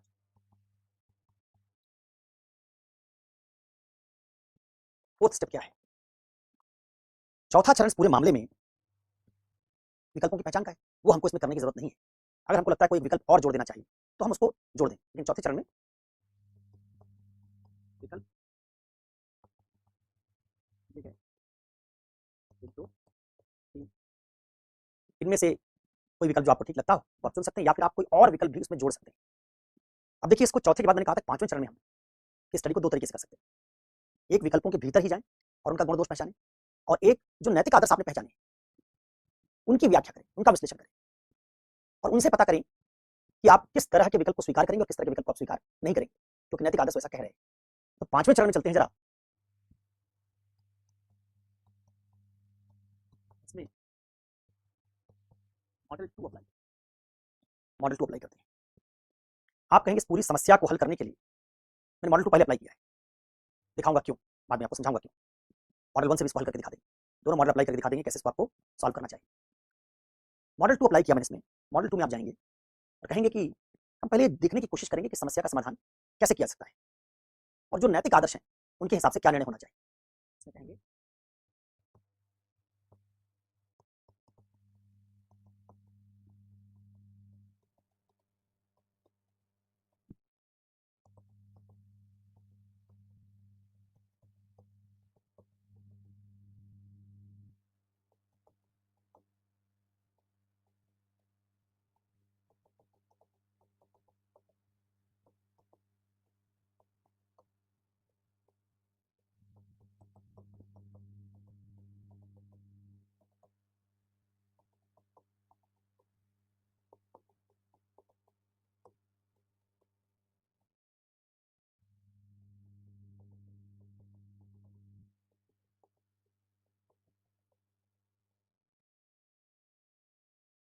इस दुविधा या समस्या का समाधान कैसे निकाला जा सकता है, या नैतिक आदर्शों से क्या निर्णय या निष्कर्ष निकलेंगे, इसका इसकी व्याख्या इस प्रकार की जा सकती है। मैंने यहाँ लिखा है इस दुविधा समस्या का समाधान कैसे किया जा सकता है या नैतिक आदर्शों से क्या निर्णय निष्कर्ष निकलेगा, उसकी व्याख्या इस प्रकार की जा सकती है। तो आइए इसमें विकल्प के भीतर नहीं जा रहे, तो क्या करें, देखो मैं कहूंगा समस्या के समाधान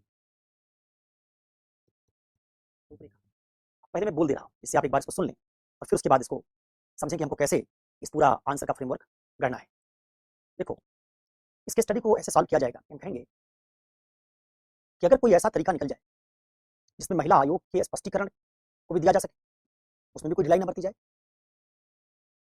और साथ ही जो विभाग की कार्य संस्कृति ठीक करनी वो भी ठीक हो जाए और अनुशासनहीनता बर्दाश्त न की जाए, ये काम भी हो जाए, तो हमारी दुविधा का समाधान हो जाए। दुविधा का मतलब है जब महिला आयोग के स्पष्टीकरण पर जाते हैं तो आपको लगता है कि विभाग के सुधार के कार्यक्रम को छोड़ना पड़ेगा, और विभाग का सुधार कार्यक्रम आगे चलाते हैं, अनुशासनहीनता के खिलाफ कार्रवाई करते हैं, तो आपको लगता है कि महिला आयोग के स्पष्टीकरण और उसकी कार्रवाई के साथ हित में टकराव आएगा, क्योंकि महिला आयोग आपके ऊपर कार्रवाई कर रहा है और बदले में आप विभाग के उस महिला या कामचोर लोगों पर कार्रवाई कर रहे हैं, तो ऐसा लगेगा जैसे आप बदले की भावना से कार्रवाई कर रहे हैं। तो आप कहेंगे समस्या का समाधान ऐसे हो सकता है, इसकी रूपरेखा हो सकती है। क्या रूपरेखा हो सकती है? इसकी रूपरेखा ऐसे होगी कि अगर विभागीय सुधार के कार्यक्रम और महिला आयोग की कार्रवाई के बीच हितों के टकराव को खत्म कर दिया जाए तो समस्या का समाधान हो सकता है। क्या करेंगे? यदि महिला आयोग की कार्यवाही तथा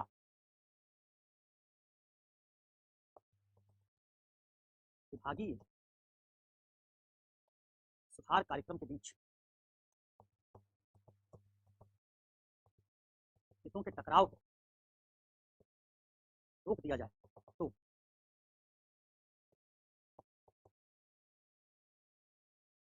इस दुविधा का संतोषजनक समाधान हो सकता है। यदि महिला आयोग की कार्रवाई तथा विभागीय सुधार कार्यक्रम के बीच हितों के टकराव को रोक दिया जाए तो इस दुविधा का संतोषजनक समाधान हो सकता है। इसके लिए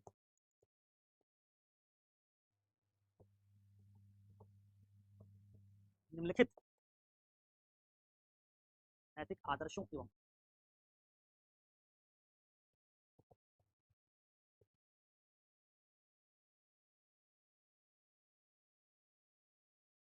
इसलिए निम्नलिखित नैतिक आदर्शों कदमों का प्रयोग किया जा सकता है। क्या क्या स्टेप लेने चाहिए वो ये हो सकते हैं। अब जरा इसको सुनो। आप कहेंगे इस पूरी केस स्टडी में अगर हम इस तरह का कुछ कदम लें, इस क्रम में लें, तो बात बन जाएगी। जैसे पहला पहला कदम आप कहेंगे कि सिटीजन चार्टर लागू करेंगे। विभाग में काम चोरी है, और विभाग में काम चोरी इसलिए है क्योंकि नागरिकों को हमने गारंटीड अधिकार नहीं दिया, कितने समय के भीतर आपका काम हो जाएगा। सिटीजन चार्टर पढ़ चुके हैं, बहुत विस्तार समझाने की जरूरत नहीं उसको। सिटीजन चार्टर जब किसी विभाग में लागू किया जाता है तो सारी सेवाएं जो विभाग से मिलती हैं उनके बारे में आपने देखा था 3-4 चीजें होती हैं। पहला होगा हर सेवा की गुणवत्ता तय होगी, इस गुणवत्ता की सेवा मिलेगी। दूसरा समय सीमा तय होती है, इतने समय के भीतर मिलेगी। तीसरा विभाग के भीतर कार्य का बंटवारा व्यक्तिगत और सामूहिक तौर पर हो जाता है, अलग अलग सेक्शन में विभाग को बांट दिया जाता है। इस सेवा को ये 4 लोग देंगे, उस सेवा को 5 लोग देंगे, इस सेवा को 3 लोग देंगे, सबकी निजी जिम्मेवारी फिक्स कर दी जाती है कि इतने दिन में इस गुणवत्ता का काम करेंगे। अगर मैं सिटीजन चार्टर विभाग में लागू करूं, मैं भूल जाऊंगा कि महिला के खिलाफ मुझे अनुशासनात्मक कार्रवाई करनी है, मैं पूरे विभाग में सिटीजन चार्टर लागू करूं, तो पूरे विभाग में सिटीजन चार्टर लागू करने का महिला से कोई टकराव है नहीं। महिला ये तो कहेगा नहीं कि सिटीजन चार्टर लागू मत करो। सिटीजन चार्टर लागू करूंगा, और सिटीजन चार्टर लागू करने पर उसका अखबारों में हमारा विभाग बड़ा बड़ा विज्ञापन देगा कि आपसे इस विभाग में सिटीजन चार्टर लागू कर दिया गया। उसमें लिखा है ना, मीडिया में लज्जित करने के लिए मामला ले जाएगा। मीडिया को कोई स्पष्टीकरण नहीं दे, लेकिन अब आपके इस तरह के विज्ञापन विभाग की तरफ से दी जाने से जनता में आपकी छवि सकारात्मक बनेगी। जो आपकी छवि खराब करने की कोशिश है, उसको व्यक्तिगत छवि को अपने से बचाने के बजाय आपने कदमों से अपनी छवि को मजबूत करेंगे। आप सिटीजन चार्टर लागू कर देंगे और जनता को सूचित करेंगे कि अब विभाग में सिटीजन चार्टर लागू हो गया है। आपको ये सेवा, ये 5 सेवाएं हमारा विभाग देता है, ये 5 सेवाएं उनकी गुणवत्ता के मानक और उनकी समय सीमा आपसे तय कर दी गई है। विभाग में जब आप आइए तो अब आप गुणवत्तापरक सेवा और समय सीमा के भीतर सेवा लीजिए, और इसमें कोई समस्या होती है तो इस पोर्टल पर शिकायत कीजिए, ग्रीवांस डालिए। आपने पढ़ा था सिटीजन चार्टर में विभाग के भीतर सेक्शंस बटेंगे, अलग अलग आदमी का काम तय होगा, सेवाओं की गुणवत्ता के मानक लिखे जाएंगे स्पष्ट तौर पर विभाग के भीतर, उनकी समय सीमा तय की जाएगी, और अगर उसमें कुछ भी गड़बड़ हुई तो नागरिकों के पास शिकायत करने का अधिकार। जरूर ये विभाग अपनी कार्य संस्कृति के लिए नोटोरियस रहा है, खराब कार्य संस्कृति रही है, तो नागरिकों के बीच में इस विभाग को लेकर बहुत असंतोष होगा। जैसे आप ये डिक्लेयर करेंगे, नागरिक खुश होंगे, आपको जनता का समर्थन मिलेगा, जो बैड पब्लिसिटी आपके खिलाफ हो रही थी रुक जाएगी। नंबर दूसरा क्या, अब आप क्या करेंगे, ये जो कामचोर अधिकारी कर्मचारी हैं इनको ऐसे विभाग में डाल देंगे, अलग अलग किसी ऐसे काम पर लगाएंगे जिस काम में दक्षता, विशेषज्ञता, समय देने की जरूरत पड़ती है। क्योंकि बॉस होने के नाते आप विभाग बनाएंगे, किस विभाग से सेवा मिलेगी, किस विभाग से सेवा मिलेगी, इसमें भी कोई विरोध नहीं कर सकता। अब जब जनता को सेवा मिलने लगेगी और सेवा की गुणवत्ता कमजोर होगी तो 1-8 महीने के भीतर ही विभाग के पोर्टल पर ऑनलाइन या ऑफलाइन ग्रीवांस रिड्रेसल के मैकेनिज्म पर अलग अलग कामचोर कर्मचारियों के खिलाफ शिकायत आने लगी, जो एविडेंस बनेगा कि कैसे विभाग में काम चोरी है। क्योंकि महिला आयोग को अगर आप पहले कहते कि मैंने काम चोरी के खिलाफ मुहिम चलाई है इसलिए ऐसा कर रहे हैं, तो महिला आयोग इस बात को कैसे मान लेता। अब आपके पास प्रूफ होगा कि कैसे विभाग में काम चोरी की एक संस्कृति है, जैसे बहुत सारे कामचोर लोग मिले हुए हैं, इनमें दक्षता नहीं है, गुणवत्ता नहीं है, खराब काम करते हैं, फिर भी सैलरी ले रहे हैं। ये बात एविडेंस के तौर पर रिकॉर्ड होनी शुरू होगी, और किसका एविडेंस होगा, जनता का। वही जनता जो सेवा लेती है उसी का फीडबैक होगा, इससे वस्तुनिष्ठता का मूल्य आएगा, पारदर्शिता आनी शुरू हो जाएगी। 1 महीने के भीतर बहुत सारे ऐसे लोगों के खिलाफ शिकायत आएगी, जो फाइन का नियम होगा सिटीजन चार्टर में, अर्थदंड का, उससे कामचोर कर्मचारियों को अर्थदंड मिलना शुरू हो जाएगा। उसमें महिला भी शामिल होगी, क्योंकि महिला भी कामचोरों में शामिल है। उसके खिलाफ भी खराब रेटिंग होगी, उसके व्यवहार को लेकर, उसके कामकाज के गुणवत्ता को लेकर, सेवा में देरी को लेकर, और उसका फीडबैक किसका होगा, जनता। इस पूरे इंटरनल डेटा के बाद आप सिस्टम का इंटरनल ऑडिट कर सकेंगे। ये 6 लोग हैं जो जनता के द्वारा किए गए सिटीजन चार्टर के एनालिसिस में, ये 10 लोग हैं, 15 लोग हैं, कामचोर हैं, गैर क्षमतावान हैं, स्किल नहीं है इनके पास, इनको री स्किल करने की जरूरत है अपने आप को। जब नौकरी शुरू की थी तो उनके पास जरूरी स्किल रही होगी, अब सब खत्म हो गई, नया कुछ उन्होंने जोड़ा नहीं, इसलिए इनका या तो डिमोशन कर दिया जाएगा क्योंकि काम नहीं कर पा रहे हैं, या इनको वॉलंटरी रिटायरमेंट के लिए कहा जा सकता है, या इनको रीट्रेनिंग के लिए भेजा जाएगा, इनका किसी दूसरे शहर में ट्रांसफर कर दिया जाएगा। आपके पास सिटीजन चार्टर से आए इस डेटा के आधार पर बहुत सारे विकल्प उपलब्ध हो जाएंगे, तो जो उनकी यूनिटी है अब टूट जाएगी। क्योंकि अगर वो आपके खिलाफ आवाज उठाएंगे, जनता आपके साथ है, डेटा आपके साथ है, पता चल जाएगा कि चूंकि जनता ने इनकी फीडबैक खराब दी इसलिए इनका ट्रांसफर किया जा रहा है, तो शोर मचा रहे हैं। वो नहीं कह पाएंगे बदले की कार्रवाई से काम हो रहा है, क्योंकि सारा एविडेंस उनके खिलाफ है। सैकड़ों लोगों ने उनकी शिकायत कर रखी, हर काम जो उनके पास आया देरी से हुआ, हर सेवा जो उन्होंने जनरेट की उसकी गुणवत्ता बहुत खराब है क्योंकि उनके पास स्किल है नहीं। तो जैसे कार्टेल टूटेगा 1-2 महीने में, कुछ लोगों का ट्रांसफर कर दिया जाएगा, अलग अलग शहरों में भेज दिया जाएगा, री स्किल के लिए भेज दिया जाएगा, उसका डिमोशन हो जाएगा, कुछ को वॉलंटरी रिटायरमेंट करवा दिया जाएगा, कुछ के खिलाफ विभागीय कार्रवाई शुरू हो जाएगी, तो उनकी यूनिटी टूट जाएगी। तो पहला प्रयास तो। दूसरा, आप कहेंगे कि अब इस डेटा के आधार पर आप महिला आयोग के सामने अपना पक्ष प्रस्तुत करेंगे कि देखिए जिस महिला ने मेरे पर आरोप लगाया है उसको मैंने अनुशासनहीनता का नोटिस दिया था और वो अनुशासनहीन है, इसका ये डेटा समर्थन कर रहा है। उसकी कार्यदक्षता खराब है, काम की गुणवत्ता खराब है, जनता का फीडबैक है। तो महिला आयोग को अब आपके खिलाफ सुनवाई में उसको इस्तेमाल करने में मदद मिलेगी उस डेटा से कि वाकई आपके खिलाफ महिला ने बदले की भावना से यह आरोप लगाया है, या वाकई वो कामकाजी है, काबिल है, आपने उसके साथ कुछ दुर्व्यवहार किया जिसके कारण आरोप लगाया। किसका पक्ष ज्यादा मजबूत है? महिला आयोग के पास जब एविडेंस आप रखेंगे तो उसके लिए फैसला करना आसान हो जाएगा। तो आपने किस पर जोर दिया? आपने एक महिला पर काम करने की कार्रवाई करने के स्टेप को रोक दिया, इसलिए वहां कहा जाएगा कि अनुशासनहीनता कार्रवाई को रोक दीजिए कुछ दिन के लिए। तो आप कहेंगे हाँ ठीक बात है, हम व्यक्तिगत अनुशासनहीनता कार्रवाई को रोक दें, उसके बजाय विभागीय सुधार कार्यक्रम पर चले जाएंगे। उस अनुशासनहीनता कार्रवाई को व्यक्तिगत रोकेंगे तो इससे यह आरोप नहीं लगेगा कि मैं बदले की कार्रवाई कर रहा हूं। लेकिन विभागीय सुधार कार्यक्रम चलता रहेगा तो उसके खिलाफ वैसे ही अनुशासनात्मक कार्रवाई का आधार बनता जा रहा है। तो इससे दोनों काम हो जाएंगे। आप पर आरोप नहीं लगेगा, महिला आयोग आपको ये नहीं कहेगा कि आप दबाव डाल रहे हैं जिन्होंने आपके खिलाफ आरोप लगाया, उससे आप मुक्त हो गए। लेकिन दूसरा आपका जो लक्ष्य था विभाग को सुधारा जाए, वो लक्ष्य भी आप पूरा कर पा रहे हैं। ठीक है, तो पहला आप सृजन चार्टर का इस तरीके से इस्तेमाल करें। दूसरा आप कहेंगे कि विभाग में कुछ सुधार करेंगे, सारी महिलाओं के साथ मीटिंग को अब ट्रांसपेरेंट कमरे में जहाँ सीसीटीवी लगे हों उनमें करने का एक निर्देश जारी करें। आप कहेंगे विशाखा गाइडलाइंस के हिसाब से हम जो harassment against women at work place है उसको लेकर कमेटी बनाएंगे, इसमें उस विभाग की कुछ अच्छी महिलाएं जो कामकाजी उनको शामिल करें, जिनकी इंटीग्रिटी इम्पेकेबल उनको शामिल करें। डिपार्टमेंट के अंदर एक इंटरनल कमेटी बनाएंगे जो ऐसे हरासमेंट के केसेस की जांच करे। महिलाओं के साथ सारी मीटिंग को ओपन स्पेस में या ऐसी जगह पर जो पारदर्शी हो, सीसीटीवी हो, वहां करें, जैसे आगे से कोई इस तरह का प्रयास भी ना कर सके पुरुष और कोई महिला गलत आरोप भी ना लगा सके, उसके लिए काम करेंगे दीर्घकालिक, जिससे इसका समस्या आगे आई ही ना। तीसरा आप उस महिला की आवृत्ति परिवर्तन की कोशिश करेंगे, उसको समझाएंगे केस वापस ले लो, उसको ये तर्क देंगे कि देखो तुम्हारे इस केस को करने से महिलाओं जब तुम्हारा मामला गलत साबित होगा, प्रूव हो जाएगा सृजन चार्टर से बाकी चीजों से तुम्हारे अंदर स्किल नहीं, तुम्हारे खिलाफ इसलिए कार्रवाई की गई, तो तुम्हारे मोहल्ले में, तुम्हारे परिवार में, तुम्हारे समाज में तुम्हारी सत्यनिष्ठा संदिग्ध हो जाएगी, लोगों के बीच तुम्हारी रिस्पेक्ट खत्म हो जाएगी, वो समझेंगे तुमने झूठ आरोप लगाया। ऐसा होने पर तुम्हारी जो गरिमा प्रतिष्ठा उसको चोट पहुंचेगी। इसलिए इस आरोप को वापस ले लो, क्योंकि कार्रवाई होने पर महिला जो फैसला देगा कि आरोप गलत है तुम्हारा, तो उसका नुकसान तो ज्यादा होगा। सुधारने का उसको मौका देंगे। गांधी कहते हैं परिवर्तन के सिद्धांत का इस्तेमाल करेंगे, माफ करेंगे, उसकी चेतना बदलाव करने की कोशिश करेंगे, उसमें बदले की भावना हटाएंगे। आप कह देंगे तुम्हारे खिलाफ अनुशासनात्मक कार्रवाई में रोक दूंगा। हाँ, तुमको स्किल फिर से सीखनी पड़ेगी, तुम्हारे खिलाफ जनता शिकायत करेगी तो वो तुमको नुकसान झेलना पड़ेगा। उसका तरीका है तुम अपनी क्षमता को बढ़ाओ, कार्य संस्कृति को स्वीकार करो, अपने अंदर नई क्षमताएं अर्जित करो। मैंने जो कार्रवाई की थी उसको रोक दो। आप ये भी कहेंगे तुम इस तरह कार्रवाई से सिर्फ अपना नहीं, पूरे लैंगिक न्याय के आदर्श का नुकसान कर रहे, क्योंकि अगर तुम्हारा आरोप गलत निकला तो आगे से लोग स्त्रियों पर भरोसा नहीं करेंगे, उनको लगेगा कि स्त्रियां गलत आरोप लगाती हैं। इससे जो इस तरह के कानून है, जो संस्थाएं बनी हुई हैं, उनकी क्रेडिबिलिटी घटेगी। तो तुम पूरे महिला समुदाय को, महिला आयोग को कमजोर कर रही हो अपने इस कदम से, इनकी विश्वसनीयता खत्म कर रही हो। जहां बात साबित होगी महिला आयोग ने नोटिस जारी कर दिया, मुकदमा चला दिया, जबकि आदमी निर्दोष निकला, तो उससे विश्वसनीयता कम। आप कहेंगे तुम्हारे लिए ये खतरनाक होगा, क्योंकि आगे तुम्हारे साथ किसी इस तरह का यौन दुर्व्यवहार हुआ, तुमने फिर से आरोप लगाया, तो लोग तुम्हारे पर भरोसा नहीं करेंगे, उनको लगेगा पहले भी तुम्हारे आरोप लगा चुकी हो, क्रेडिबल नहीं, फिर झूठ बोल रही हो। तो वाकई तुम्हारे साथ कोई ऐसा दुर्व्यवहार हुआ तो उसमें तुम्हारी क्रेडिबिलिटी जब पहले कमजोर हो चुकी होगी तो तुम्हारे न्याय पाने की संभावना कम हो जाएगी। इसलिए लैंगिक न्याय को दूसरी औरतों के संदर्भ में भी और अपने संदर्भ में तुम बाधित कर रही हो। इसमें सेशन से क्लियर हो रहा है कि लैंगिक न्याय का आदर्श अगर लिखा है, लैंगिक न्याय का आदर्श क्या कह रहा है? इस महिला को आरोप वापस किया जाए, करवाया जाए। इसका विकल्प इसमें दिया नहीं, तो हम विकल्प जोड़ेंगे आगे चलकर। उस महिला को समझाया बुझाया जाए, उसको परसुएट किया जाए, उसकी आवृत्ति परिवर्तन की कोशिश की जाए, उसका हृदय परिवर्तन करवाया जाए। ये विकल्प तो दिया नहीं, उसमें सिर्फ ये दिया है कि अनुशासनात्मक कार्रवाई करेंगे, नरमी बरतेंगे, ये विकल्प तो दिया ही नहीं गया। उस महिला को भी समझाएंगे बुझाएंगे, तो विकल्प भी यहाँ से नया जुड़ा। आप कहेंगे कि उपयोगितावादी नैतिकता से भी यही आदर्श ठीक निकल के आ रहा है। इसमें जनता का भी लाभ हो रहा है सृजन चार्टर लगाने से, विभाग में कार्य संस्कृति दुरुस्त हो रही है, जो कर्मचारी क्षमताहीन है जिसकी वजह से उनका प्रमोशन नहीं होगा, उनका भला होगा। अंततः प्रमोशन के लिए अपनी स्किल सीखेंगे तो आगे उनके करियर में उनकी तरक्की ज्यादा होगी। विभाग के भीतर जो अच्छे कर्मचारी हैं, विभाग की छवि बुरी होने पर उनके खिलाफ भी लोग बोलते हैं, उनको भी अपमान सहना पड़ता है। विभाग में जब कार्य संस्कृति बेहतर होगी, जनता विभाग के बारे में अच्छी राय बनाएगी, तो अच्छे कर्मचारी भी उस संस्था में काम करने पर गौरव या फख्र की अनुभूति कर सकेंगे। उनका फायदा है, आपका फायदा है ही, क्योंकि आप निर्दोष साबित होंगे, साथ में कार्य संस्कृति को बेहतर करने पर आपको क्रेडिट मिलेगा। तो आप कहेंगे विन विन सिचुएशन है, सबके लिए फायदा है। इसमें सृजन चार्टर लागू किया जाए, महिला को समझाया बुझाया जाए, इस तरह का विकल्प चुनने में ज्यादा फायदा है। सत्यनिष्ठा के आदर्श के आधार पर आप कहेंगे कि आपको समझौता नहीं करना चाहिए, लेकिन कुछ समय के लिए निर्णय को टाल देना समझौता नहीं, अनुशासनहीनता की कार्रवाई को टाल देना समझौता नहीं। क्योंकि आपके ऊपर आरोप लगा तो आप ही जज नहीं बन सकते, आप नहीं कह सकते मैं निर्दोष।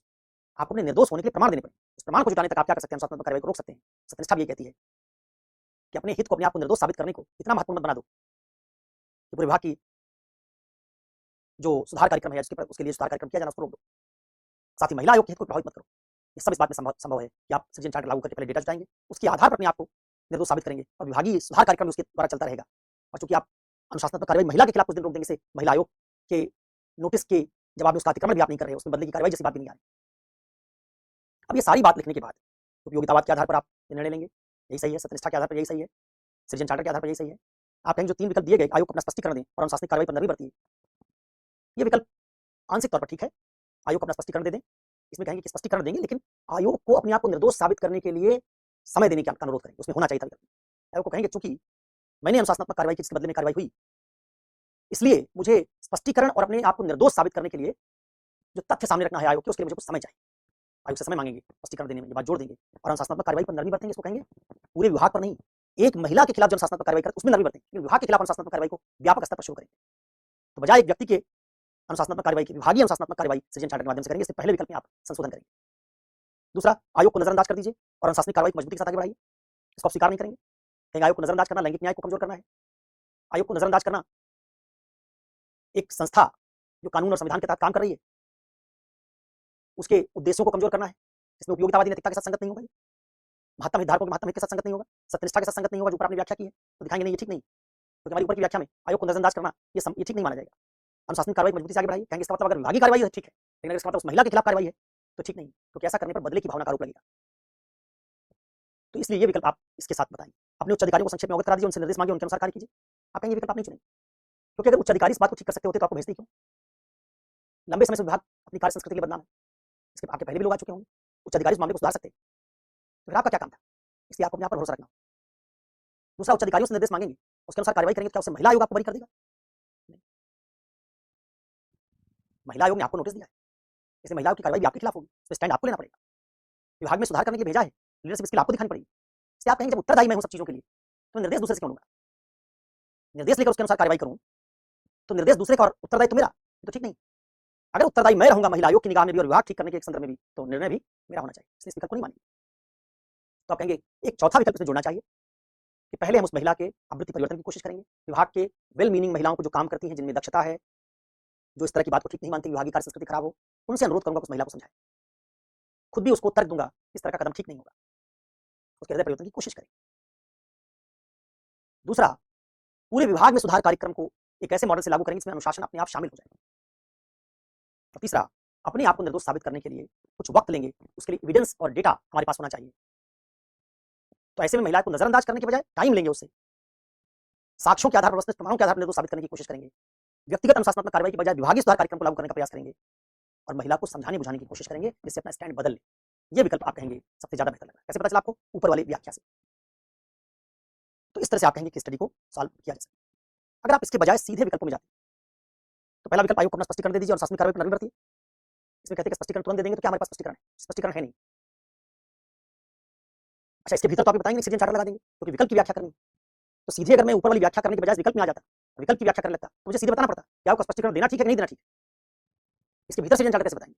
इसलिए मैंने कहा कि अगर आपको लगे कि विकल्प के भीतर बात कहने का अवसर कम है, उसमें तो बताना है कि ठीक है या नहीं ठीक है, तो व्याख्या पहले कर लीजिएगा, मॉडल 2 चुनिएगा और मॉडल 2 के बाद फिर इस विकल्प के अंदर जाइए। लेकिन अगर कुछ विकल्प ऐसा होता कि उसके भीतर ही सारी बात कहने का अवसर था, तब फिर आप विकल्प में जाते। तो मैं कहूंगा कि आयोग को अपना स्पष्टीकरण दे दीजिए। ये बात स्पष्टीकरण देने से मुझे निर्दोष तो साबित मैं हो नहीं जाऊंगा, आयोग भी जो सुनवाई करेगा उसमें साक्ष्य ही, और साक्ष्य मेरे पास तत्काल कुछ है नहीं, इसलिए स्पष्टीकरण देने मात्र का जो विकल्प है ये पर्याप्त नहीं, इसमें दोष है। स्पष्टीकरण देना चाहिए क्योंकि एक संवैधानिक संस्था आपसे स्पष्टीकरण मांग रही है, वो तो ठीक है, मेरा कर्तव्य उस लिहाज से तो ठीक है, लेकिन साक्ष्य नहीं, इसलिए मैं अपना बचाव नहीं कर पाऊंगा, इस लिहाज से स्पष्टीकरण तुरंत देना मुझे निर्दोष साबित करने के लिए पर्याप्त नहीं। अनुशासनात्मक कार्रवाई पर नरमी बरती, इसलिए आप कहेंगे कि जहां तक अनुशासनात्मक कार्रवाई उस संदर्भ में नरमी बरतने का मामला है, हितों का टकराव है, वहां तक ये बात ठीक है, लेकिन पूरे विभाग के अनुशासनात्मक कार्रवाई को रोक दिया जाए, इसमें महिला भी शामिल हो, उस लिहाज से अगर ये बात कही जा रही तो ठीक नहीं है। तो ना तो आप पूरी बात को स्वीकार कर सकते हैं पूरी तरह से, ना अस्वीकार कर सकते हैं। अनुशासनात्मक कार्रवाई पर नरमी बरतने का संदर्भ इस संदर्भ में तो ठीक है, एक महिला के पीछे नहीं पड़ेगी जब तक साक्ष्य नहीं आ जाता, लेकिन पूरे विभाग में अनुशासनात्मक कार्रवाई नहीं करेंगे, संदर्भ को अगर लें तो ठीक नहीं। दूसरे विकल्प में आप आएंगे, कहेंगे आयोग को नजरअंदाज कर दें, दोष है इसमें, जो दोष है लैंगिक न्याय का उपयोगितावादी वो सब बता दें, इस लिहाज से दोष है, और अनुशासनात्मक कार्रवाई को आगे बढ़ाएं, इसमें भी ये दोष हो सकता है क्योंकि हितों का टकराव सत्यनिष्ठा का मामला है। आप पर आरोप लगा और आप ही उस आरोप के बावजूद किसी पर कार्रवाई किए जा रहे हैं, तो ये हितों के टकराव का मामला, तो उसमें कहेंगे कि इसलिए एक व्यक्ति के खिलाफ अनुशासनात्मक कार्रवाई की बात अगर की जा रही है तो हितों का टकराव होगा, इसको चुनना ठीक नहीं होगा। हाँ, उसके बजाय पूरे विभाग के सुधार कार्यक्रम, अनुशासनात्मक कार्रवाई के बजाय तो क्या कहना होगा? विभाग में सुधार कार्यक्रम, विभाग की कार्य संस्कृति को बेहतर बनाने के लिए ढांचागत बदलाव, वो शब्द ज्यादा सही हो अनुशासनात्मक कार्रवाई के बजाय। तीसरी बात आपने बता ही दिया, तो आप विकल्प में जाते तो सीधे सीधे विकल्प के भीतर ये बात कहते हैं ऐसे, और कह देते हैं कि इस रूप में तीनों विकल्प चूंकि सफिशिएंट नहीं, इसलिए हम एक चौथा विकल्प बनाएंगे।